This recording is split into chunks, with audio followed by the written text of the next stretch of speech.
앞 챕터에서 인공지능을 어떻게 쓸 것인가에 대한 출발점을 잡았죠? 지금부터는 이걸 구체화해 나가려고 합니다. 인공지능 초기에는 무엇을 어떻게 물어봐야 하는가에 대한 얘기가 굉장히 많았어요. 여기서 한 스텝 더 들어가는 겁니다. 얘랑 어떻게 논의할 것인가? 어떻게 협업할 것인가? 내 역할은 뭐고, 인공지능의 역할은 뭐냐? 그럼 협업이라는 게 구체적으로 어떤 모습일까요? 제가 좋아하는 하우스 MD라는 드라마로 얘기해 보겠습니다. 하우스는 작중에서 세계 최고 수준의 의사예요. 그런데도 혼자 진단하지 않습니다. 아무리 천재라도 사람이니까 모든 걸 다 알 수는 없거든요. 그래서 팀에게 증상을 던져 가설을 받고 혼자 할 수 없는 검사와 조사를 위임합니다. 여기서 협업의 첫 번째 모습이 나와요. 내가 다 할 수 없는 일을 넘기는 것. 두 번째 모습은 조금 다릅니다. 셜록 홈즈를 보면 해고를 놓고 혼자 대화하는 장면이 있어요. 나중에는 왓슨이 그 자리를 대신하죠. 왓슨이 셜록보다 똑똑한 것도 아니고 대단한 정보를 주는 것도 아닙니다. 그런데도 소리 내어주고 받는 사이에 셜록의 생각이 다듬어져요. 상대가 나보다 뛰어나야 협업이 되는 게 아니라는 겁니다. 말이 되든 안 되든 일단 던져보는 것 자체가 다른 생각을 촉발하거든요. 그러니까 협업에는 두 가지가 들어 있습니다. 실행을 넘기는 것, 그리고 생각을 주고받으며 다듬는 것. 인공지능도 똑같이 쓰자는 거예요. 답을 받아오는 창구가 아니라 아이디어를 던지고 실행을 위임하는 팀으로. 제가 박사과정 때 자주 들은 말이 있어요. 두어가 되지 말고 싱커가 되라. 컴퓨터 성능이 좋으니까 생각을 먼저 안 하고 다다닥 돌려버리는데 그렇게 쓴 논문은 좋은 논문이 안 나온다는 겁니다. 여기서도 마찬가지입니다. 생각은 내가 하고 두어는 맡깁니다. 이걸 실제 장면에 대입해 보죠. 여기서 하우스는 사람, 그러니까 우리고요. 진단팀은 인공지능이라고 보시면 됩니다. 발작과 언어장애가 있는 29살 환자입니다. 종양으로 진단받았는데 방사선 치료에 반응하지 않았어요. 종양이면 반응해야 하는데 반응하지 않았다. 이건 앞선 진단에 대한 반대 증거죠. 사람이 이걸 붙잡고 문제를 세웁니다. 종양이 아니라면 뭐가 용의자지? 왜 말을 하지 못했지? 그러면 인공지능 쪽에서 후보를 넓힙니다. 동맥류일 수도 있고 뇌졸중일 수도 있다. 앞선 검사가 틀렸을 수도 있다. 혼자였으면 떠올리지 못했을 가설까지 올라와요.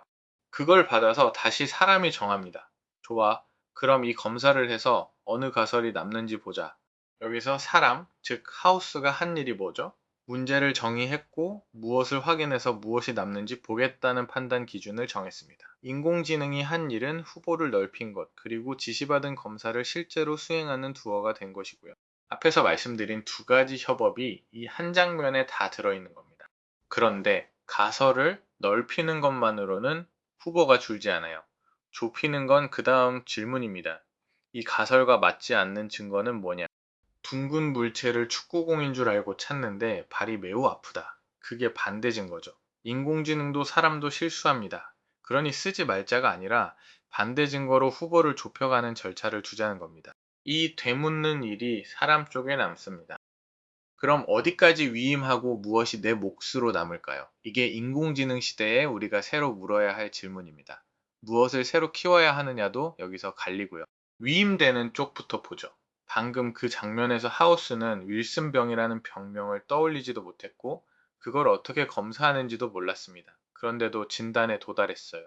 예전에는 A는 B다를 테스트하려면 A가 뭔지 B가 뭔지 다 알아야 하고 어떻게 테스트하는지 방법론을 알아야 하고 그걸 구현할 코딩이나 통계 패키지도 알아야 하고 데이터를 어디서 받는지도 알아야 했습니다.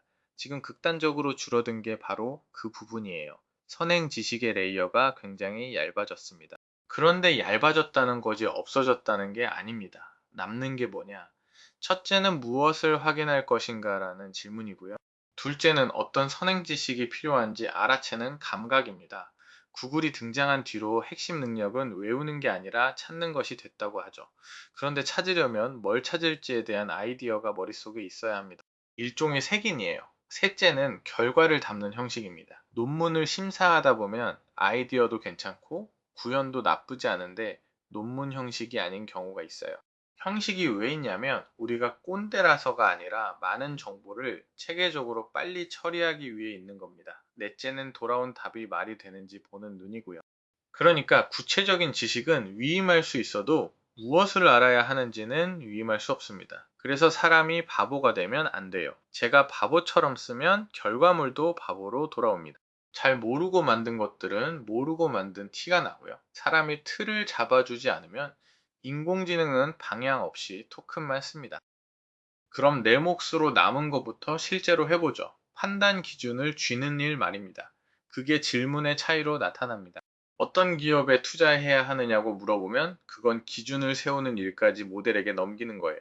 인공지능을 어시스턴트가 아니라 내 머리 위에 상사로 모시는 겁니다. 돌아온 종목이 누구의 기준으로 골라졌는지도 알 수 없고요.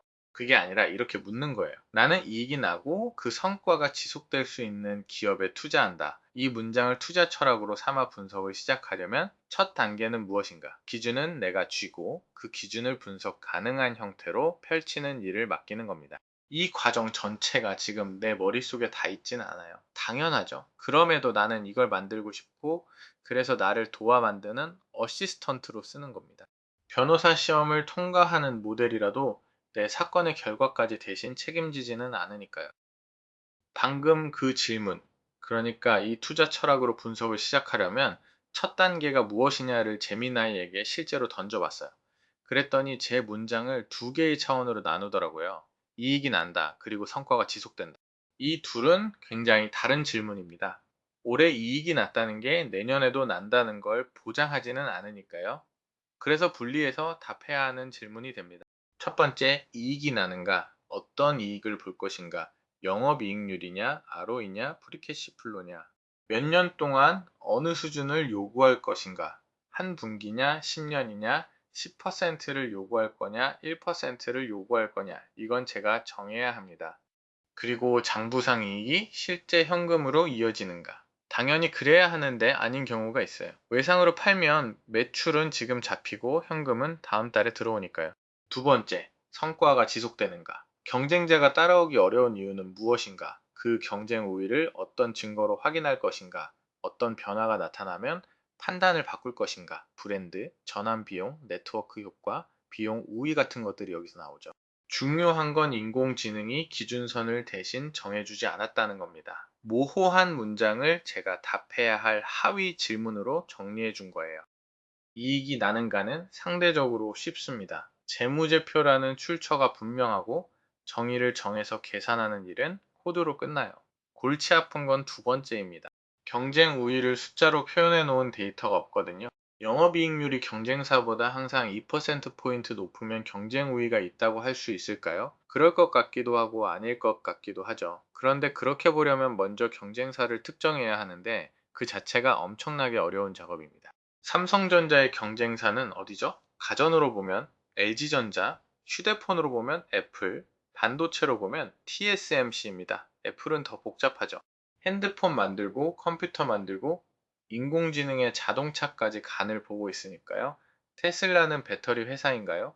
자동차 회사인가요? 우주 개발 회사인가요?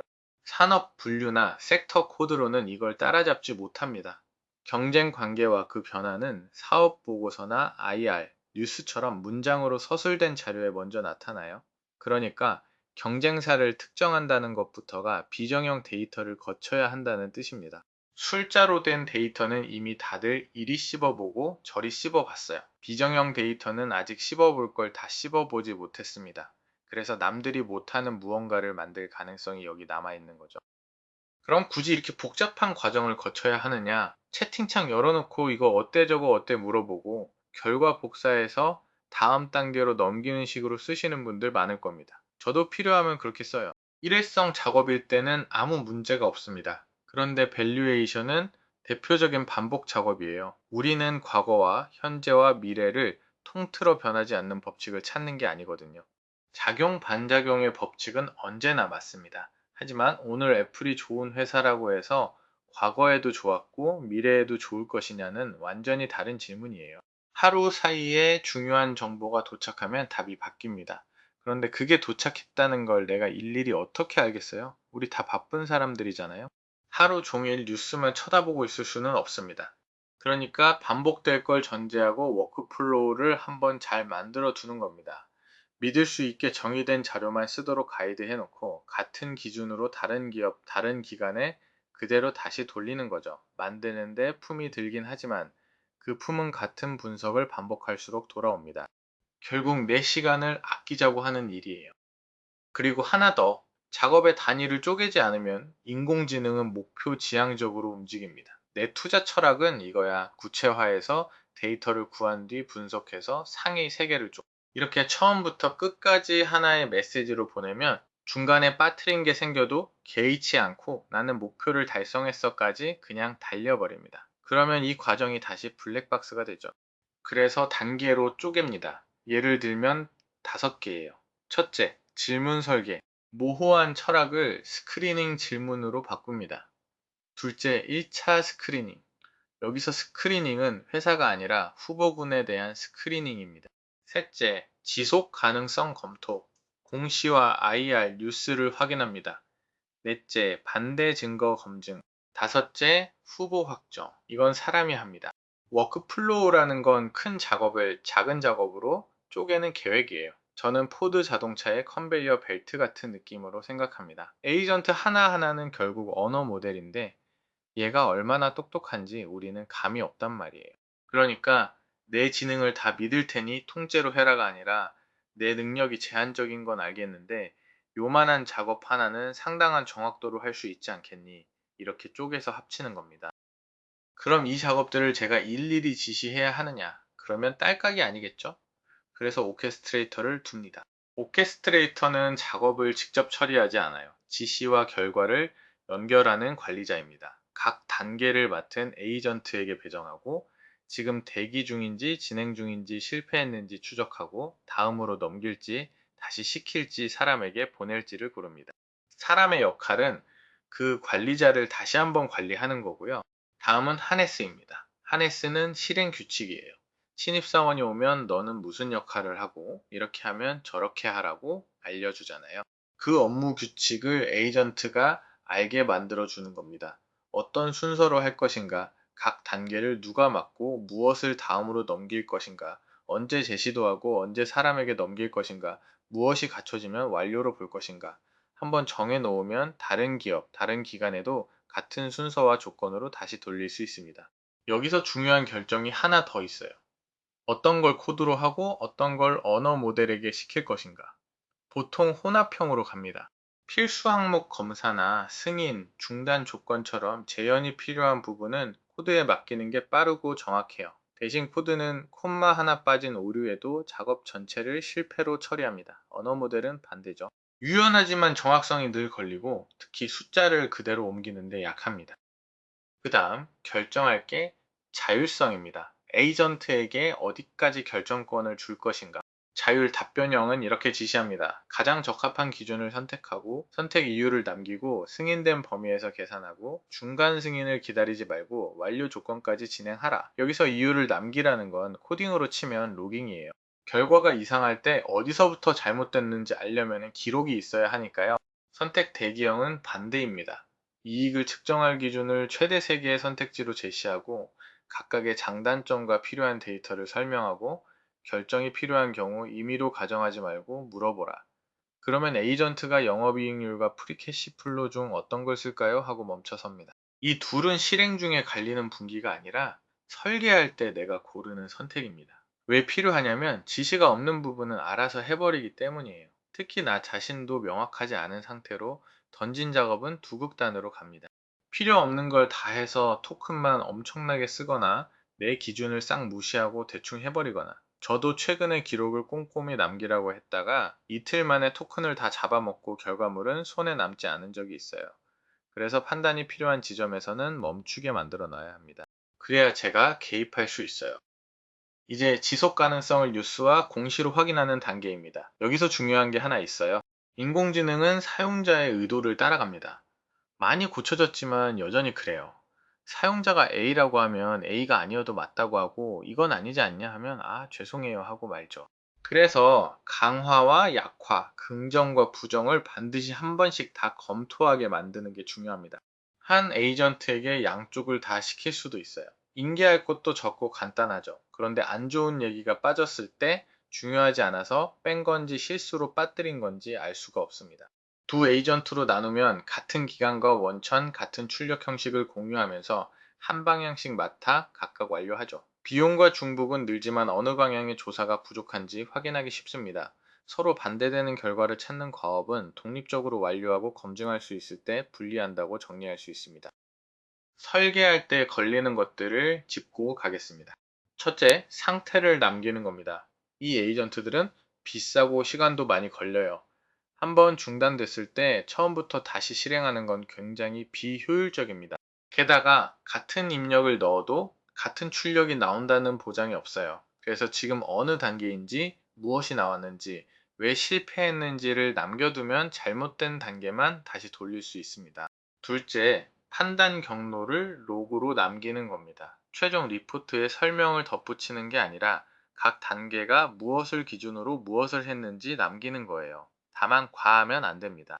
기록이 늘어난다는 건 토큰을 많이 쓴다는 것과 같은 말이거든요. 토큰을 아끼려고 남긴 기록이 다음 단계에서 토큰을 폭발시키면 주객이 전도된 거죠. 셋째, 할루시네이션입니다. 정확한 공시와 재무 자료를 넣어도 생겨요. 특히 숫자입니다. 원문에 11.5조라고 되어 있는데 12조라고 쓰면 그나마 괜찮은데 1.15조라고 쓰면 거의 10배 차이입니다. 그래서 숫자는 모델이 옮겨 적게 하지 말고 코드가 계산하고 다시 검산하게 하는 게 좋습니다. 원문에 없는 인과관계나 경영진의 의도를 덧붙이는 과도한 해석도 자주 나와요. 생성형 인공지능의 목적 함수는 정확성이 아니라 자연스러운 생성이니까요. 넷째, 권한과 데이터 범위입니다. 데이터 범위는 신뢰할 수 있는 자료를 구축해 놓고 그 안에서만 쓰라고 하면 대체로 충분해요. 권한은 좀 다릅니다.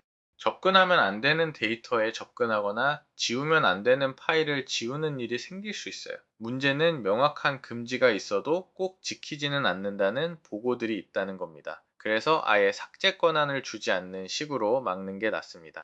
다섯째, 반복과 비용입니다. 자료가 없어서 없다고 했는데 보완하라고 계속 되돌리면 빠져나올 수 없는 무한 루프가 됩니다. 작업이 끝나지 않거나 토큰만 먹거나 없는 데 있다고 지어내는 일이 생겨요. 그래서 제시도 횟수와 토큰 예산, 중단 조건과 대체 경로를 미리 정해야 합니다. 완료 조건에는 답변의 품질뿐 아니라 언제 멈출지도 들어가야 하는 거죠. 처음에 봤던 하우스 MD로 돌아가 볼까요? 팀원들이 자료 조사도 하고 가설도 던지고 검사도 합니다. 그런데 어떤 가설을 기각할지 반대 증거는 무엇인지 묻고 최종 진단을 내리는 일은 결국 하우스가 해요. 사람이요. 에이전트들이 20단계가 넘는 워크플로우를 거쳐 방대한 리포트를 만들더라도 그 리포트는 조건부 초안일 뿐입니다. 그래서 인공지능과의 협업을 저는 이렇게 봅니다. 어떤 도구를 쓸지 고르는 일이 아니에요. 각 단계의 완료 조건과 사람의 승인 지점을 정하는 일, 판단이 이어지는 워크플로우를 설계하고 통제하면서 내가 원하는 결과물을 얻는 일. 그것을 인공지능과의 협업으로 봐야 한다고 생각합니다.